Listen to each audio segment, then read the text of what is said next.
Welcome to my review for the Evercross EK30.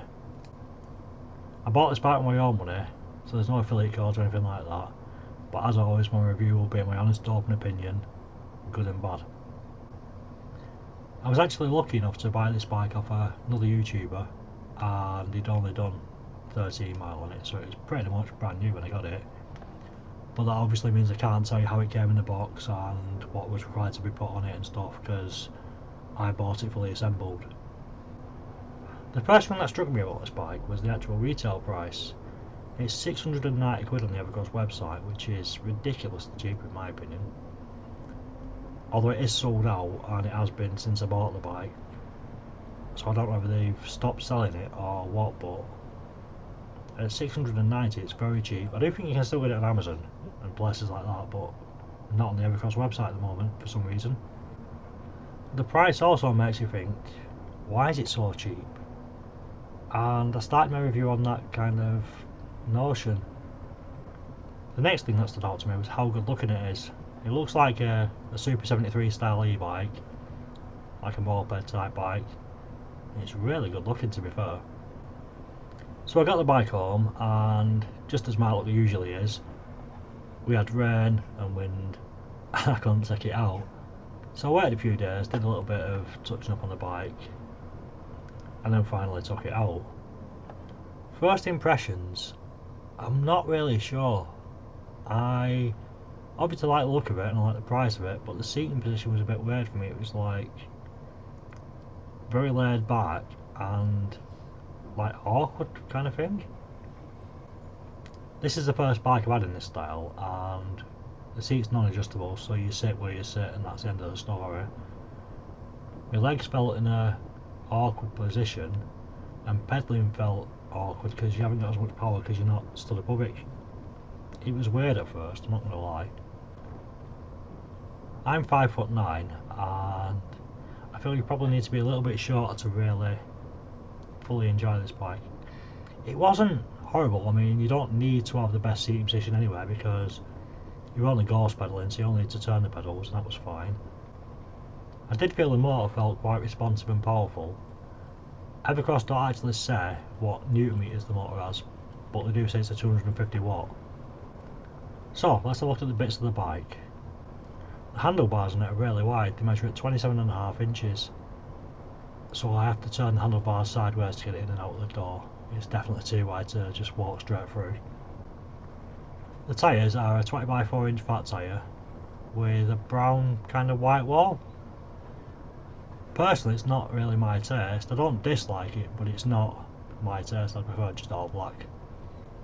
The wheels are solid one piece, so no spokes, which makes it more solid. The brakes are 160mm mechanical brakes, front and back, and to be honest, they stop really well. I don't know why they stop so well, because they shouldn't, because they're only small, but they actually really do. The gears are once again your standard Shimano Tony 7-gear system, cheap, cheerful, reliable. The pedals are nice, wide metal pedals, good grip. The LCD is a nice colourful bright display. It actually has a USB port in as well to charge stuff or whatever you want to use it for. It does have the flaw of, well, a couple of flaws. First is, it doesn't show the miles in like point miles, so it's just like 15 miles, 16 miles, 17 miles, like there's no number in between that. The second flaw is, it's another one of them LCDs that insists on lying about speed, so when you get past 15.5 mile an hour it's like nope, still 15.5, and it doesn't seem to register above that until you unlock it. The seat is a nice long well padded seat that matches the tyres, looks good. There is a flaw, but we'll get to that later. The lights are nice and big, nice and bright. The rear tail light is actually a brake light as well. The front light has the Evercross logo, and that stays on all the time when your bike's on, which is quite cool. The bike has front and rear suspension. The rear suspension are like springy types and pretty sturdy. It's a comfortable suspension. I like it. The battery is a 48 volt 15 amp hour battery. It actually has a little button on it as well that gives you a little light indicator of how full or empty the battery is. On the first day of testing, I took the bike out and I emptied the battery and got 21 mile out of it.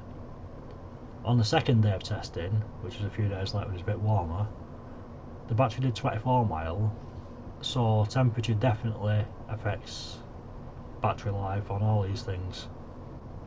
So having rode this bike around for 45 miles, what do I think of it?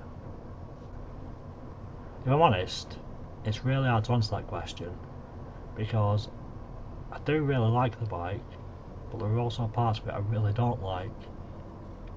And this is probably a good time to discuss what I'm going to call the manufacturer's brain farts.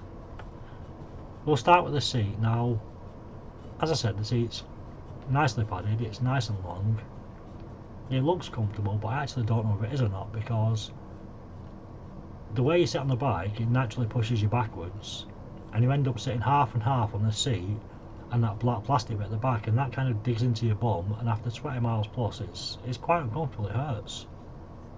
So they didn't really think that through, did they? The next brain fart is the headlight. It's a great headlight, looks good, really stylish, and has indicators on, which is brilliant. But whoever had that genius idea decided somehow you don't need indicators on the back. Now personally, I'd rather have indicators on the back than the front all the time. Like, that's where I need them. So they've kind of ruined that by just putting it on the front and none on the back. The next one for me is there's a kind of baskety cagey type thing under the battery that's part of the frame of the bike.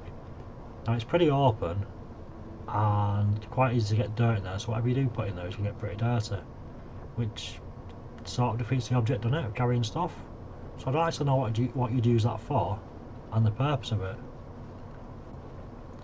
The final brain fart is the mud guards. Now, the kind of two-piece mud guards, and one of the pieces bolts on, and it looked really cool, to be fair, it really does. But the front one, there's a gap between the bolt-on mud guard and the front part of the mud guard, and it's right in the middle. So like, mud's just going to flick up through that, so what's the point of having the mud guards? So now I'm past the brain farts, I can stop picking on the bike, because it's actually a really good bike. I actually do really like it. After doing quite a few miles in that lazy sat back position, it actually feels alright, to be fair. It feels comfortable and like a cruising style. So yeah, I actually like it. It's something you get used to. The bike's happy cruising along at 15.5 mile an hour, and it always seems to have enough power. When I did the hill test on this, I found it performed pretty well. I didn't really have to put in any effort, and with that seating position it's probably a good thing that I didn't have to, but it got up the hill well. So at the beginning I asked, why is the bike so cheap? And I actually don't know. I have no idea how they managed to make this as cheap as they have, as good as they have. It's a really well made bike. It's got legal 250 watt high torque motor. It's good on hills, it's good on flat, it's good on gravelly bits. Even the brain farts, I can't really penalise a company for giving me more than they have to give me. Like, every one of the brain farts is kind of an added extra apart from the seat, which is a bit silly, but the rest of them are bonuses, so you get more than you're meant to get at a really good price. So what does a bike do unrestricted? So basically at max speed the bike will give you 23 mile an hour. There is a video on my page on how to unlock the bike and give it the max power you can. So would I buy this bike for myself? Well, I kind of did, because I bought it for the review, but the idea is that I buy it and then sell it for what I bought it for, roughly, so I get my money back and give you guys another bike to see and another review for my channel. Would I buy this bike retail full price from Evercross themselves? Well, assuming it was in stock, I actually wouldn't, and it's a real shame because it's a really good bike, it's great value for money, and it's worth every penny. But the big flaw for me is that seat, and the fact that your seating position pushes you backwards onto that black plastic bit. It digs in and it hurts. It's really uncomfortable after a while. Having said that though, if you're mechanically minded or whatever, and you can source a new seat for it that solves that problem, you could actually probably buy the bike and the seat for cheaper than the competition bikes of this spec. So it's still a really good bike to potentially look at buying. Just that seat is a problem. This bike doesn't actually come with a throttle. It does have a wire that's got a plug on it that seems to be for a throttle, but no actual throttle for it. So all in all, the Evercross EK30 is actually a really nice bike, really well made, few brain farts. It's a very unique looking bike, and I've never seen anything like it, to be fair. So it's certainly worth considering. So if you've made it this far, thank you for watching. If you're liking the content I'm making, please like, follow and share. And I'll see you in the next video.